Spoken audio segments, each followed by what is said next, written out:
Hello students, क्या हाल है सबका? बढ़िया। चलो बच्चों, तो welcome to lecture number 2 of quantum statistics. हमारा सब्जेक्ट चल रहा है स्टैटिस्टिकल मैकेनिक्स एंड थर्मोडायनेमिक्स का। तो लेक्चर नंबर 1 में मैंने आपको क्वांटम स्टैटिस्टिक्स के बारे में बताया था कि भाई इसमें दो तरह की स्टैटिस्टिक्स होती हैं। एक बोसॉन के लिए, बोसॉन्स पार्टिकल मतलब इंटेग्रल स्पिन पार्टिकल्स, उसके लिए हमारे पास बोस-आइंस्टाइन स्टैटिस्टिक्स है। और दूसरे तरह के पार्टिकल्स होते हैं फर्मियंस, जिनकी हाफ इंटेग्रल स्पिन होती है। उनके लिए हमारे पास, उनको ट्रीट करने के लिए हमारे पास फर्मी डिराक स्टैटिस्टिक्स है। तो ये आपको लेक्चर नंबर 1 में बहुत डिटेल में बताया था कि इनडिस्टिंग्विशेबल पार्टिकल्स क्या होते हैं, किस तरह से उनके वेव फंक्शंस ओवरलैप करते हैं, फिर इसलिए हम किस तरह से उनकी माइक्रोस्टेट्स या मैक्रोस्टेट्स डिफाइन करते हैं। तो आज के लेक्चर में हम बोस-आइंस्टाइन डिस्ट्रीब्यूशन लॉ को ड्राइव करने वाले हैं, जैसे कि आपको स्क्रीन पे शो हो रहा है। तो ये जो लॉ है बच्चे, इसमें हमें क्या करना होता है, देखिए पहले इसको समझ लेते हैं कि जैसे मान लो आपके पास एक कंटेनर है, उस कंटेनर में आपके पास बहुत सारे बोसॉन्स हैं। बोसॉन्स मतलब इंटेग्रल स्पिन वाले पार्टिकल्स, जिनकी स्पिन 0 हो जाए, +-1 हो जाए, 2, 3 लाइक दिस, ठीक है। इस तरह के पार्टिकल्स को बोसॉन बोला जाता है। एग्जांपल के लिए फोटॉन्स, जैसे आपने black body radiation already study करा हुआ है। सो ब्लैक बॉडी रेडिएशन में क्या होता है, हमारे पास एक ब्लैक बॉडी, एक मेटल का पीस है, उसको आप हीट करते चले जा रहे हो और वहाँ से रेडिएशंस निकलते हैं और वो रेड हॉट हो जाता है। ये एक सिंपल सी एग्जांपल है। तो इसको बोला जाता है ब्लैक बॉडी रेडिएशन। तो ये बेसिकली तो फोटॉन्स ही एमिट हो रहे हैं ना, these are photons. So they have different energies, तो उनके पास डिफरेंट एनर्जीज हैं। तो मान लो N1 फोटॉन्स E1 एनर्जी के एमिट हो रहे हैं, N2 फोटॉन्स E2 एनर्जी के एमिट हो रहे हैं, N3 number of photons E3 energy के एमिट हो रहे हैं, एंड सो ऑन। और हमारे पास लेट अस सपोज इस तरह की जो डिस्क्रीट वैल्यूज़ हैं वो K तक हैं। तो Nk फोटॉन्स E के एनर्जी के हमारे पास एमिट हो रहे हैं, लेकिन जो टोटल एनर्जी है इस सिस्टम की, वो टोटल एनर्जी E है। तो वो E कैसे लिखा जाएगा, इन सारी एनर्जीज का सम, N1 E1 plus N2 E2। इस तरह से जब आप ऐड करते चले जाओगे E के Nk तक, तो आपको टोटल एनर्जी सिस्टम की मिल जाएगी, है ना। तो ये सिस्टम की टोटल एनर्जी का मतलब है कि वो टोटल जो फोटॉन्स निकल रहे हैं उस बॉडी में से, उन सबको ऐड करके, जो सबकी टोटल एनर्जी को ऐड करके हमारे पास ये एक्सप्रेशन आया है। तो यहाँ पे हमें ये देखना है कि ये N1 N2 N3 कितना है, मतलब कि ये जो पार्टिकल्स हैं, फोटॉन्स हैं, उन्होंने अपने आप को एनर्जी की डिफरेंट वैल्यूज़ के साथ किस तरह से डिस्ट्रीब्यूट करा है एनर्जी के कंपार्टमेंट्स में। जो हम टेक्निकल लैंग्वेज यूज़ करते हैं जब स्टैटिस्टिकल फिजिक्स पढ़ते हैं, तो हम बोल देते हैं एनर्जी के कंपार्टमेंट्स हैं। बेसिकली कंपार्टमेंट्स नहीं होते, एनर्जी की वैल्यूज़ होती हैं, बट समझने के लिए चीज़ों को हम एनर्जी कंपार्टमेंट्स की फॉर्म में बात करते हैं। तो हमारे पास ये बहुत सारे जो पार्टिकल्स हैं उनकी अपनी अपनी एनर्जीज हैं, ठीक है। अब हम इसको कैसे बताते हैं, हम ऐसे बोलते हैं कि सर हमारे पास E1 एनर्जी का एक कंपार्टमेंट है, E2 एनर्जी का एक कंपार्टमेंट है, E3 एनर्जी का कंपार्टमेंट है। हमें बताना है इसमें कितने पार्टिकल्स हैं, इसमें कितने पार्टिकल्स हैं, इसमें कितने पार्टिकल्स हैं। इस चीज़ को बोला जाता है मैक्रोस्टेट। थोड़ा सा ओवरव्यू दे दूं, काफ़ी देर बाद आपने ये लेक्चर आई थिंक सुनने वाले हो आप। आई होप आपने Maxwell Boltzmann distribution law study करा है। लेक्चर नंबर यूनिट नंबर 2 में था वो, ये यूनिट नंबर 3 है। तो ये जो पार्टिकल्स की डिस्ट्रीब्यूशन है उसको बोलते हैं मैक्रोस्टेट। मैक्रोस्टेट ऐसे बोलते थे हम, N1, N2, N3, बेसिकली ये नंबर, ये पार्टिकल्स का नंबर कि E1 में कितने हैं, E2 में कितने हैं, E3 में कितने हैं, इसको बोला जाता है, ऐसे कंबाइन करके लिखो तो उसको बोला जाता है एक मैक्रोस्टेट। तो हमें मैक्रोस्टेट का फॉर्मूला निकालना है, लेकिन सिंपल वाली मैक्रोस्टेट नहीं। मैक्रोस्टेट्स बहुत तरह की हो सकती हैं, पार्टिकल्स अलग अलग तरीके से अपने आप को डिस्ट्रीब्यूट कर सकते हैं, बट एक मैक्रोस्टेट होती है, उसको बोला जाता है मोस्ट प्रोबेबल मैक्रोस्टेट, जिसकी प्रोबेबिलिटी, अकरेंस की प्रोबेबिलिटी मैक्सिमम होती है, जिसके होने की संभावना सबसे ज़्यादा होती है। और वो डिपेंड करता है टेम्परेचर कितना है। जब आप इस बॉडी को हीट कर रहे हो तो एक पर्टिकुलर टेम्परेचर पे करोगे ना, तो उस टेम्परेचर के हिसाब से इक्विलिब्रियम स्टेट आएगी, उस हिसाब से एनर्जी मिलेगी फोटॉन्स को। तो वो जिस मैक्रोस्टेट के, या ऐसे बोलें कि पार्टिकल्स की डिस्ट्रीब्यूशन के होने की संभावना, जिस डिस्ट्रीब्यूशन के होने की संभावना सबसे ज़्यादा होती है, उसको बोला जाता है मोस्ट प्रोबेबल मैक्रोस्टेट। तो उस मोस्ट प्रोबेबल मैक्रोस्टेट को फाइंड करना है। तो मैक्रोस्टेट के साथ ऐड कर देता हूँ ये चीज़, मोस्ट प्रोबेबल, ठीक है। अब मोस्ट प्रोबेबल मैक्रोस्टेट को फाइंड करने का मतलब है कि हमें इस मैक्रोस्टेट के कॉरस्पॉन्डिंग जो थर्मोडायनेमिक प्रोबेबिलिटी होती है, जिसको हम W से डिनोट करते थे पिछले वाले यूनिट्स में, उस थर्मोडायनेमिक प्रोबेबिलिटी को मुझे मैक्सिमाइज करना है। और मैक्सिमाइज करके मेरे पास आएगा मैक्सवेल बोल दिया, अरे नहीं, बोस-आइंस्टाइन डिस्ट्रीब्यूशन लॉ, वो मुझे ड्राइव करना है, जो मुझे बताएगा, क्या बताएगा, number of particles, NEDE, number of particles in energy range E to E plus D, अगर कॉन्टीन्यूस एनर्जी स्पेक्ट्रम है तो एन ई डी ई मेरे पास आएगा। इसका फॉर्मूला भी दिखाता हूँ, मैंने शीट नंबर 1 पे लिखा है। या मुझे निकालना है N I. N I is the number of particles in ith energy compartment. उस पर्टिकुलर ith वाले का मतलब है आई की वैल्यू 1 2 3 4 आप बाद में पुट कर लेंगे। तो ith मतलब फर्स्ट वाले में कितने पार्टिकल्स हैं, सेकंड वाले में कितने पार्टिकल्स हैं, वो आपको एन आई दे देगा। ये डिस्क्रीट के केस में, अगर आपके पास एनर्जी की वैल्यू डिस्क्रीट होंगे E1 E2 E3 E4 तो मेरे पास एन आई का फॉर्मूला होगा। और अगर एनर्जी कॉन्टिन्यूस रेंज में होगी, जैसे ब्लैक बॉडी एडिशन केस में एनर्जी कॉन्टिन्यूस रेंज में होती है, ब्लैक बॉडी स्पेक्ट्रम इस तरह का होता है, अगर आपको याद हो तो वो हम करेंगे आगे जाके, इसको पूरा लॉ को ड्राइव करेंगे।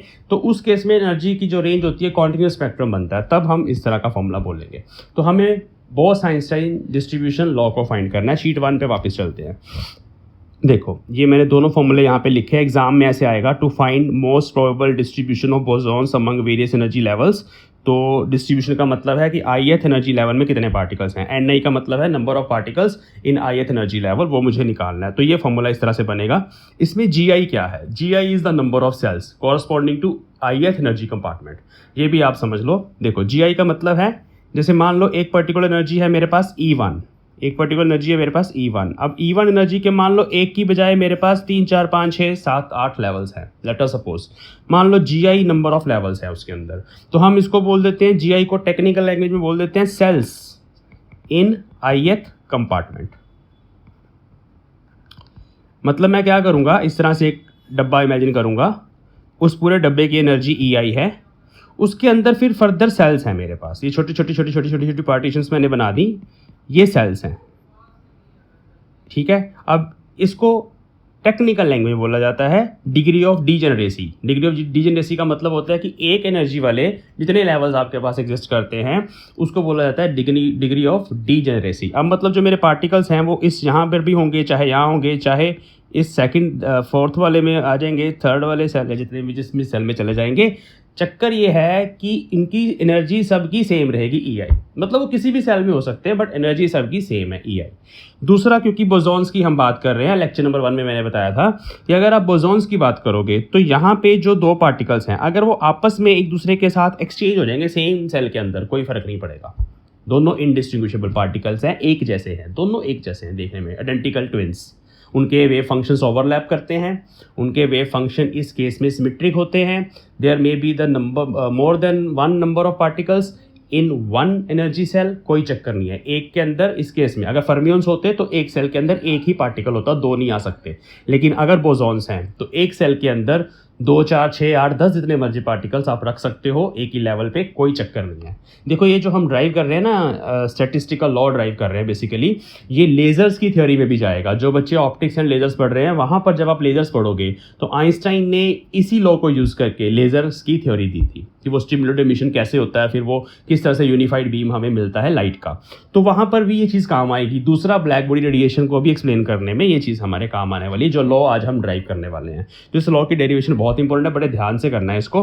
तो अब हम जो भी हमने डिस्कस करा इसको थोड़ा सा लिखेंगे साथ साथ, और लिखते लिखते हम नोट्स बनाएंगे और पूरी डेरिवेशन को आज कंप्लीट करेंगे। तो हमारा जो टॉपिक है वो है बोस आइंस्टाइन डिस्ट्रीब्यूशन लॉ, ठीक है जी। तो इसके अंदर जो भी अभी तक हमने डिस्कस करा, लेट अस कंसीडर, शॉर्ट में लिखूंगा, ठीक है, n bosons with total energy E. Let E1 E2 up to Ek be the energy levels or compartments, and N1, N2 up to Nk are the number of bosons in each compartment. Let Gi, G1, G2, G3 up to Gk be the number of cells in each energy compartment. मतलब that is अगर आप यहाँ पर एक energy compartment मान लो ई आई energy का ith energy level, तो उसके अंदर ये मैंने पार्टीशंस बनाई हैं, दीज आर द पार्टीशंस। और यहाँ पे टोटल मेरे पास इन सबको ऐड करेंगे तो टोटल GI सेल्स हैं। सेल्स का मतलब बेसिकली डिग्री ऑफ डीजेनरेसी होता है, अगर टेक्निकली लिखना है तो ऐसे लिख देना बस, degree of degeneracy of ith level. तो ये टोटल मेरे पास GI सेल्स है। तो यहाँ पार्टीशंस कितनी होंगी, देखो पार्टीशंस होंगी, नंबर ऑफ पार्टीशंस, यहाँ पे पार्टीशन मतलब दीवारें, जैसे हम अगर आप इस तरह से डब्बों के केस में समझना चाहते हो तो हमें क्या करा, इस तरह से पार्टीशंस बना दिए हैं। So number of partitions are GI-1, ठीक है ना। टोटल GI है, अगर मान लो 6 डब्बे हैं तो आपको 5 पार्टीशंस ही चाहिए 6 डब्बे बनाने के लिए, ये उसका मतलब है। तो GI सेल्स हैं तो GI-1 हमें उसमें पार्टीशंस चाहिए। ओके, नाउ हमारे पास Ni पार्टिकल्स हैं, देखो ये थे ना N1 N2 N3, उसमें से मैंने कुछ ith नंबर उठा लिया। सो Ni पार्टिकल्स हैं। इन Ni पार्टिकल्स को मुझे इसके अंदर डिस्ट्रीब्यूट करना है, वो किसी भी सेल में जा सकते हैं, they have equal probability to go in any cell, और यहाँ पे इस तरह से वो डिस्ट्रीब्यूट हो जाएंगे। तो मुझे इसके लिए निकालनी है थर्मोडायनेमिक प्रोबेबिलिटी। पहले मुझे ith कंपार्टमेंट के लिए करना है, फिर मैं क्या करूँगा, जितने भी मेरे पास कंपार्टमेंट्स हैं E1 E2 E3 EK तक, उन सब की प्रोबेबिलिटी आपस में मल्टीप्लाई हो जाएगी और मेरे पास फिर फाइनल थर्मोडायनेमिक प्रोबेबिलिटी आएगी। तो पहले मैं एक कंपार्टमेंट के लिए प्रोबेबिलिटी ऑफ पार्टिकल, प्रोबेबिलिटी मतलब नंबर ऑफ वेज लिखना चाहता हूँ, number of ways of distributing Ni particles in GI cells of ith energy level, ठीक है। So let us find number of ways of distributing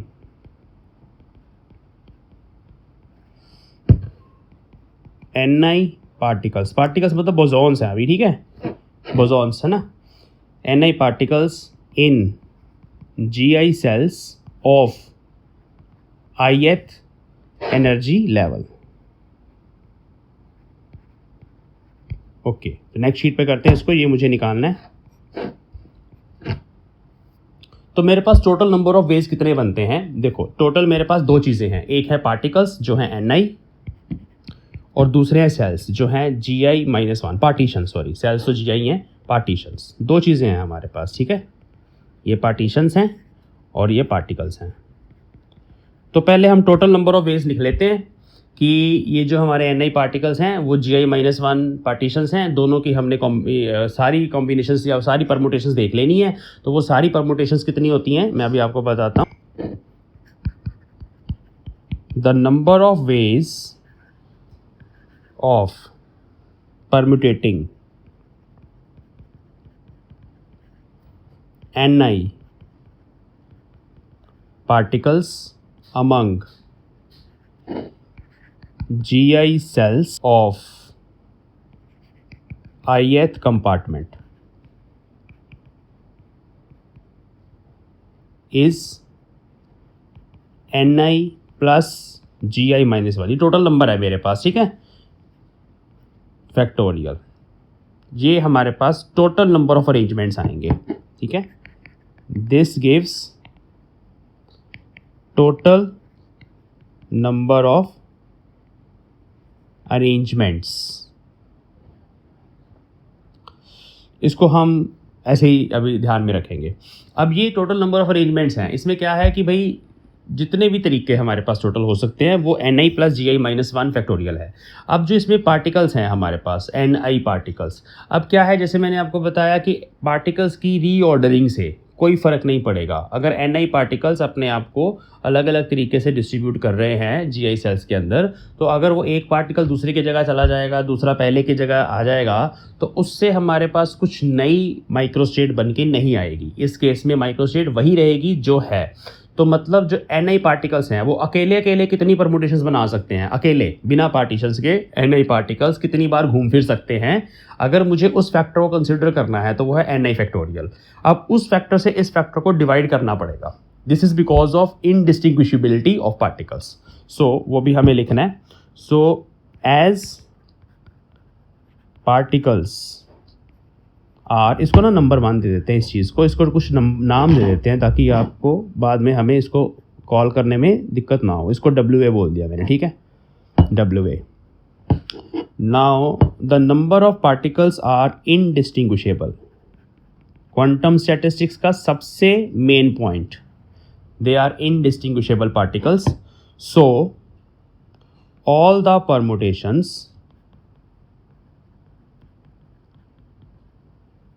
which differ in ordering मतलब order change करने से कोई फर्क नहीं पड़ेगा, of particles, ordering of particles are same, वो वाली सेम है ना। Thus, permutations of particles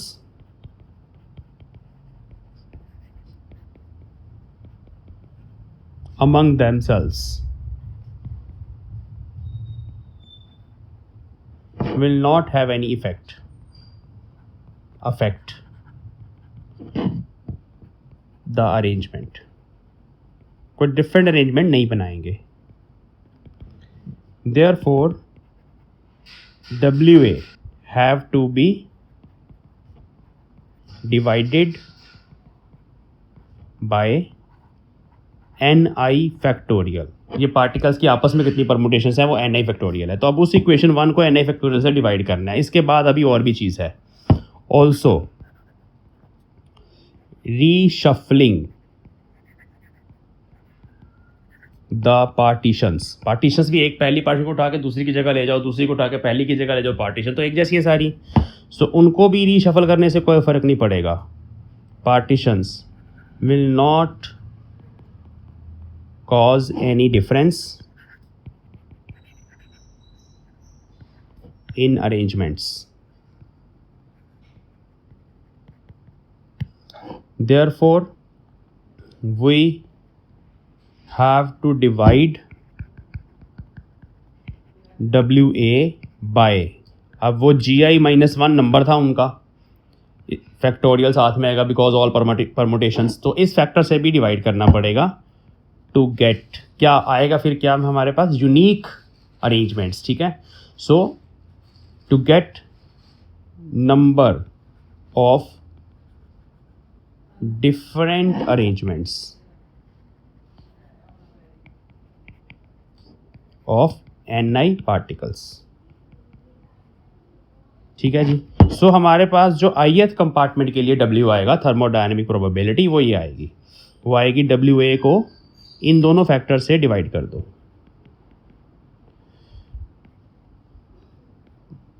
WA upon NI factorial into GI-1 factorial, तो ये बन जाएगा NI plus GI-1 factorial upon NI, यहाँ आई चाहिए, फैक्टोरियल इंटू GI-1 फैक्टोरियल, ये चीज़ हमारे पास आ जाएगी। इसको क्वेश्चन नंबर 2 बोल देते हैं।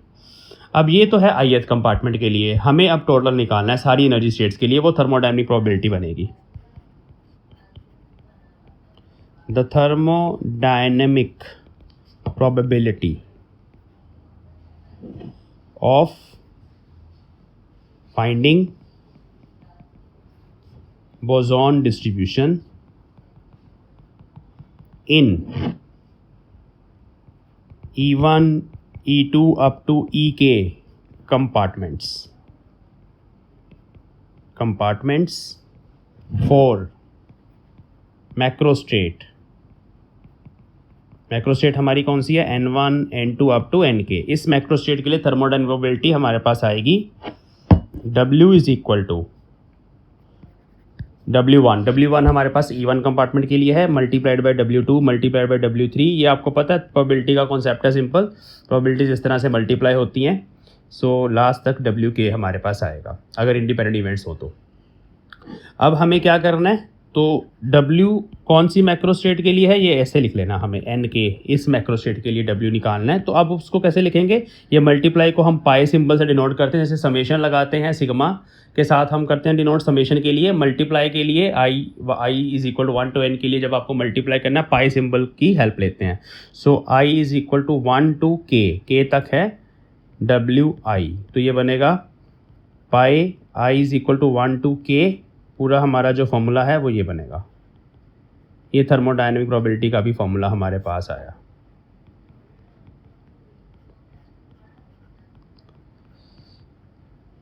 ठीक है जी, दिस इज़ वेरी इंपॉर्टेंट, इसको डब्बे में डाल लेते हैं, आगे जाके काम आएगा। चलो, अब यहाँ पे दो कंडीशंस निकालनी है, हमें इसको मैक्सिमाइज़ करना है, इस फॉर्मूले को मैक्सिमाइज़ मतलब मैक्सिमम वैल्यू इसकी क्या हो सकती है। तो उसके लिए हमें मोस्ट प्रोबेबल मैक्रोस्टेट के लिए दो कंडीशन लगानी है। So for most probable macrostate MPM, number 1, total energy E is constant, सारे पार्टिकल्स की टोटल एनर्जी कांस्टेंट है। टोटल एनर्जी कैसे लिखी जाती है? E1N1 प्लस E2N2 प्लस, चाहे N आगे लिख लो E पीछे लिख लो, कोई फ़र्क नहीं है, up to NK EK, this must be constant. देखो ना, E1 एनर्जी वाले N1 पार्टिकल्स हैं, तो उनकी टोटल एनर्जी कैसे निकलेगी? N1 को E1 से मल्टीप्लाई करके, सबको ऐड करके निकलेगी ना। तो आप नंबर ऑफ पार्टिकल्स को E1 फैक्टर जो सबके लिए कॉमन है उससे मल्टीप्लाई कर दो, प्लस E2 एनर्जी वाले N2 पार्टिकल्स हैं, उनको आपस में मल्टीप्लाई कर दो, प्लस इस तरह से सबको मल्टीप्लाई करके फिर ऐड करेंगे तो टोटल एनर्जी सिस्टम की हमारे पास आएगी। तो ये आपको पता है, आई होप आपको ये पता है, तो वैसे भी समझ आ जाना चाहिए। तो इसको ऐसे लिखा जाएगा कि हमारी कंडीशन है I is equal to 1 to K NI must be is equal to constant, ये कंडीशन है। इसको इक्वेशन देंगे 3, इसको देंगे 4, ये टोटल एनर्जी की कंडीशन है।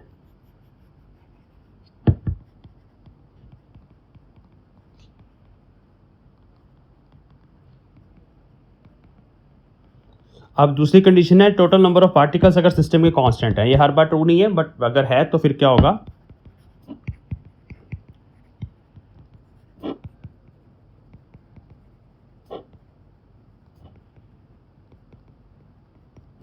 तो N1 plus N2 up to NK, ये सबको ऐड करके आपके पास एक N नंबर आना चाहिए जो हमेशा कांस्टेंट होगा।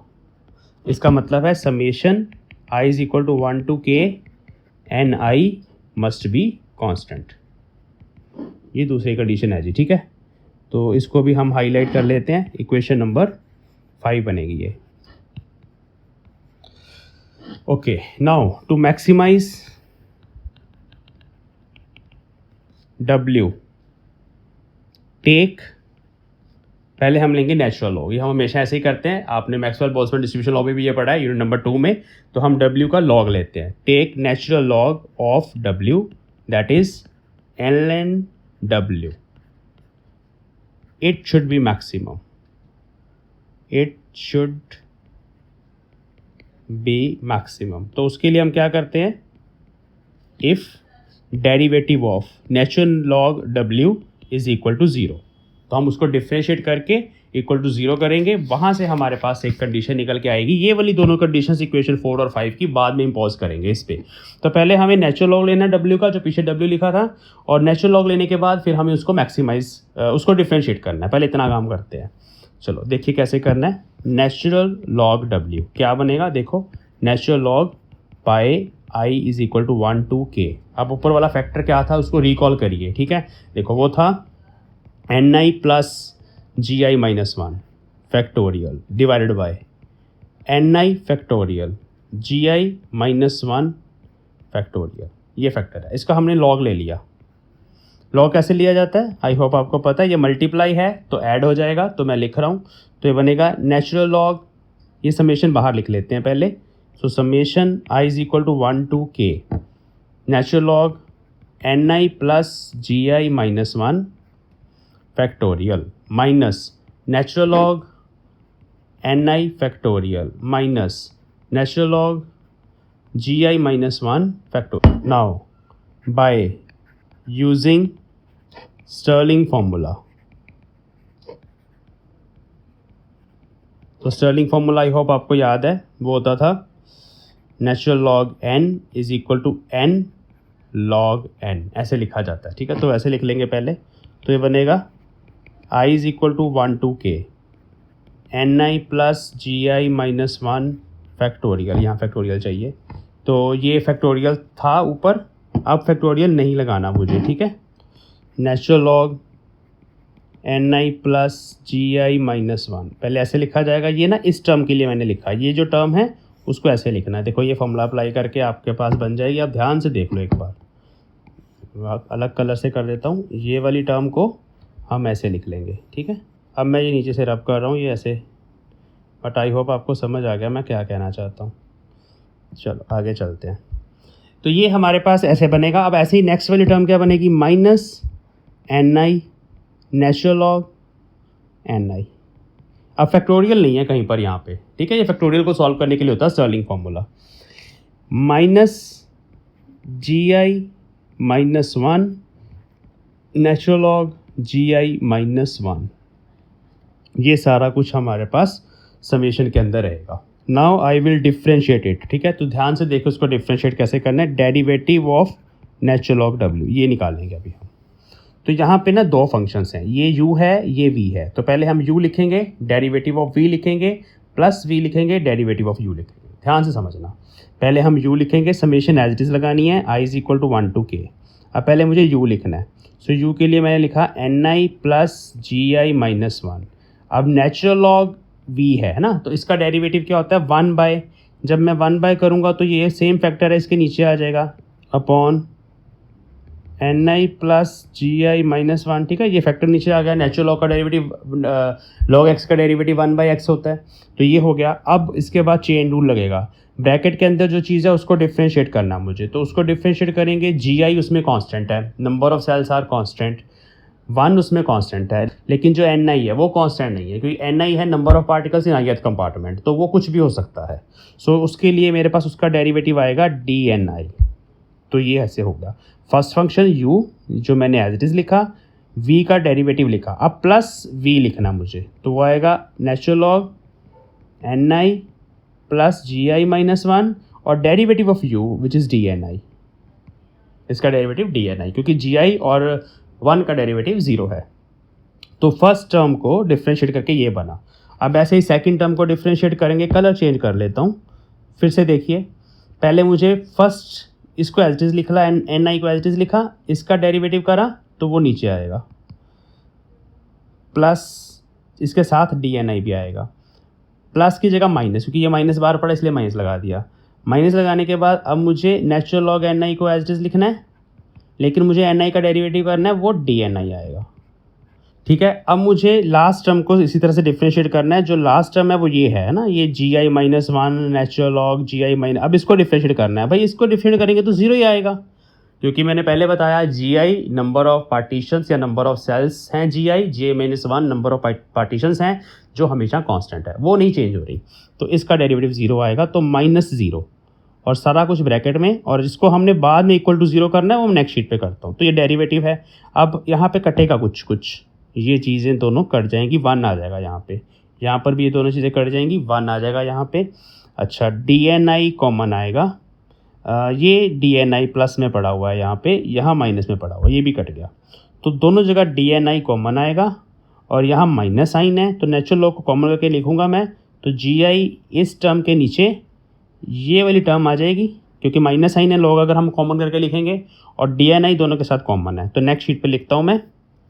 सो derivative of natural log W is summation I is equal to 1 to k। ये पहले देखो पाए था, ये भी ध्यान दे दो आप। पहले ना जब हम यहाँ लिख रहे थे पाए था, यहाँ समेशन कैसे आ गया, क्योंकि मैंने बताया ना यहाँ डिवाइड हो रहा है, तो जब लॉग को अंदर लेके जाएंगे वो समेशन में चेंज हो जाएगा, मल्टीप्लाई डिवाइड में ना समेशन आ जाएगा। चलो दोबारा चलते हैं। हाँ ये इक्वेशन मुझे अब जो पीछे अभी निकाली थी ये वाली लिखनी है। सो यहाँ हम नेचुरल लॉग को कॉमन लिख लेंगे, ब्रैकेट के अंदर आएगा, देखिए फैक्टर क्या है, सेम फैक्टर है, N I plus G I minus one, और डिवाइड बाय एन आई है, और डी एन आई कॉमन है, this is equal to 0।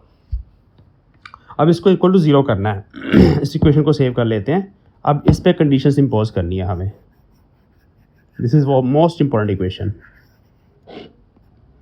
Equation 6। Now imposing conditions summation I is equal to 1 to k ei ni must be constant। पहले इसको कर लेते हैं, comma लगा देते हैं। अब इसको डिफ्रेंशिएट करना हमें, इसको डिफ्रेंशिएट करेंगे, ई आई कॉन्स्टेंट है बाहर आ जाएगा, एन आई का derivative D N I summation I is equal to 1 to k, constant का डेरिवेटिव 0। तो एक ये इक्वेशन है। दूसरी summation N I is also constant, यहाँ नंबर 2 लगा देते हैं, number of particles are constant हैं, तो इसको भी डिफ्रेंशिएट करेंगे तो summation D N I must be 0, I is equal to 1 to k। अब ये कह रहा है डी एन आई 0 है, यहाँ भी डी एन आई है मेरे पास, लेकिन ये डी एन आई के साथ ये भी फैक्टर लगा हुआ है, तो यहाँ डायरेक्ट 0 नहीं कर सकते। तो यहाँ पर हमें टेक्निक यूज़ करनी होती है। हम क्या करेंगे, हम इस इक्वेशन को अल्फ़ा से मल्टीप्लाई करेंगे, या नीचे वाली को कॉन्स्टेंट से मल्टीप्लाई करना हुआ करेंगे। तो नीचे वाली इक्वेशन को अल्फ़ा से मल्टीप्लाई करेंगे, ऊपर वाली इक्वेशन को कॉन्स्टेंट बीटा से मल्टीप्लाई करेंगे, और फिर इन दोनों को मल्टीप्लाई करके हम ऐड करेंगे। So let us write here multiply, इसको दे देते हैं नंबर, इसको बोल देते हैं नंबर 7, इसको बोल देते हैं number 8। So multiply 7 by beta and 8 by alpha and adding. देखो ऐड करके बनेगा alpha summation D N I plus beta summation E I D N I, I is equal to 1 to k, I is equal to 1 to k equal to 0। तो यहाँ से alpha common आ गया, D N आई है ना मेरे पास, alpha plus beta E I ऐसे common आ गया bracket के अंदर, साथ में लगा दिया D N I equal to 0, यहाँ समेशन भी आएगा, I is equal to 1 to k। तो ये नेक्स्ट इंपॉर्टेंट इक्वेशन है। देखो ये सिस्टम से आई है कंडीशन, सिस्टम के ऊपर 2 कंडीशन है, वहाँ से इक्वेशन आई है मेरे पास, इक्वेशन नंबर 9। और ये जो ऊपर वाली इक्वेशन है वो हमने स्टेर्लिंग फार्मूला से निकाल ली है। दोनों की फॉर्म एक जैसी है तकरीबन, ध्यान से देख लो, समेशन और कुछ वैसा ही है वहाँ पे। तो अब हमने क्या करना है, एक ट्रिक यूज़ करके ऊपर वाली इक्वेशन में से 6 में से 8 9 को माइनस करना है, और जब आप माइनस करेंगे then you will get N I from the above equation. So let us do on the next sheet. So subtract equation 9 from 6 1 to k natural log N I plus G I minus 1 divide by N I, ये मेरे पास factor है equation 6 का, minus alpha plus था लेकिन अब minus हो जाएगा beta E आई, ये सारा कुछ एक ही ब्रैकेट के अंदर आ जाएगा क्योंकि डी एन आई दोनों के साथ है, वो कॉमन आ जाएगा इक्वल टू 0। नाउ हेयर अब ये 2 चीज़ों का मल्टीपल 0 है। अब डी एन आई वैसे 0 है समेशन, बट ये इसके साथ ये कोफिशिएंट्स भी आ रहे हैं, ये कोफिशिएंट्स हो गए डी एन आई के, है ना। तो यहाँ पर एक लाइन लिखेंगे, हेयर डी एन 1, ध्यान से समझ लेना इसको, D N 2 up to D N K are not independent as they are connected by equation summation dni equal to 0, I is equal to 1 to k। अलग अकेले अकेले 0 नहीं है, कह रहा है सबका सम 0 है। therefore we will adjust our constants, adjust alpha and beta in such a way that the coefficient of DNI, किसकी बात हो रही है, coefficient of DNI मतलब यहाँ से लेके यहाँ तक DNI, coefficient एक की बात हो रही है तो समेशन को भी छोड़ दो आप, समेशन नहीं आएगी उसमें। for each term is separately 0, spelling सही कर लेना। तो अब ये सेपरेटली 0 है, तो इसका मतलब ये है कि हम ऊपर वाली इक्वेशन से लिख सकते हैं natural log N I plus G I minus 1 upon N I, ये पूरी ब्रैकेट लगाएंगे, minus alpha minus beta A I equal to 0 for I is equal to 1 2 3 up to K. अब यहाँ से थोड़ा इसको सॉल्व करना है, नेक्स्ट शीट पे करेंगे। सो बन जाएगा नेचुरल लॉग, अब हो गया, फिनिश हो गया, बहुत इजी है। तो अल्फ़ा प्लस बीटा ई आई इधर आ गया, अब एक्सपोनेंशियल ले लेंगे तो ई रेज टू पावर इधर बन जाएगा, नेचुरल लॉग उड़ जाएगा, लिखने की ज़रूरत नहीं है इसको इधर। Taking exponential on both sides, ये छोटे छोटे स्टेप्स आपको पता है आई होप। इधर ये फैक्टर बचेगा, इधर ये बन जाएगा। अब एन आई दोनों के नीचे तो यहाँ 1 बन जाएगा, plus G I by N I बनेगा, माइनस 1 बाई एन आई बनेगा, is equal to E raise power alpha plus beta E I. अब एन आई बहुत बड़ा फैक्टर है, therefore 1 by N I is neglected, उसको निगलेक्ट कर देंगे, तो सिंपली बचेगा 1 plus G I by N I. अब यहाँ पे हम एन आई निकालना चाहते हैं, तो पहले जी आई बाई एन आई रहने देंगे, -1 चला जाएगा उधर factor, E raise power alpha plus beta E I -1, so N I is G I upon E raise power alpha E raise power beta E I, ऐसे अलग अलग करके लिख दिया सेपरेट करके, -1। ये हमारा डिस्क्रीट एनर्जी के लिए लॉ ड्राइव हो गया for I is equal to 1 2 3 up to k। So this equation gives number of bosons in ith energy compartment for most probable state।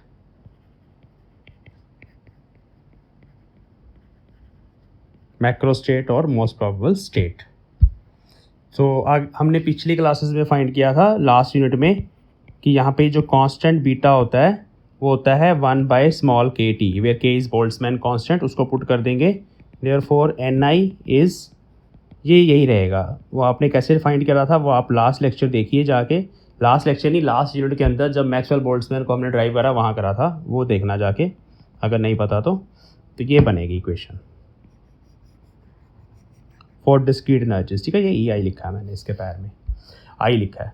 अब हमें अल्फ़ा कैसे फाइंड करना है, तो alpha parameter depends upon number of particles of system, वो हम आगे जाके फाइंड करेंगे।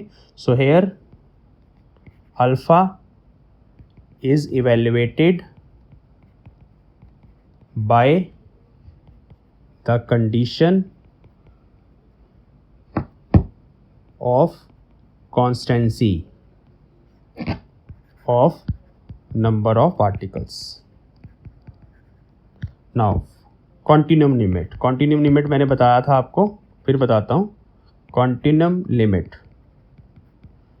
अगर मान लो एनर्जी ऐसे डिस्क्रीट नहीं है, स्पेसिफिक वैल्यूज़ नहीं है, लेकिन मेरे पास एक रेंज है E से लेके E प्लस डी ई, तो रेंज क्या हुई, एनर्जी की रेंज हो गई मेरे पास डी ई, स्मॉल रेंज है एनर्जी की। मुझे देखना है कि यहाँ पर एक एनर्जी की रेंज है, इसको quasi static quasi continuum spectrum बोलते हैं। सो इसमें एनर्जी की रेंज आती है, सारे एनर्जी लेवल्स ओवरलैप करके एनर्जी बैंड बनाते हैं, तो वो डी ई एनर्जी रेंज के अंदर क्या होगा। So if energy levels of system are closely spaced, then GI changes to GI into DE, NI changes to NE into DE। तो बस इतना सा ही काम है, फॉर्मूला बन जाएगा NE DE is equal to GE DE upon E raise power alpha E raise power E I by K T -1। तो this is Maxwell Boltzmann distribution, this is Bose Einstein distribution law for bosons. तो bosons मतलब photons या phonons अगर sound की बात हो रही है तो these are integral spin particles, जैसे कि ब्लैक बॉडी रेडिएशन के अंदर से फोटॉन्स निकलते हैं, बिल्कुल उसके लिए। तो ये है हमारे पास डेरिवेशन। तो आज हम सिर्फ इस डेरिवेशन को ही करेंगे, इसके ऊपर प्रॉब्लम्स भी करेंगे चैप्टर के लास्ट में, लेकिन कल के लेक्चर में नेक्स्ट क्लास में हम ब्लैक बॉडी स्पेक्ट्रम को स्टडी करेंगे। Planks law of energy distribution of A black body radiation को भी हमें इस इक्वेशन को यूज़ करके ड्राइव करना है। सो वो हम आने वाले लेक्चर्स में करेंगे। सो हम मिलते हैं अपनी नेक्स्ट क्लास के अंदर। तब तक आप नोट्स कंप्लीट करिए, पढ़ते रहिए, कमेंट करिए, लाइक करिए, शेयर करिए। Thanks for watching.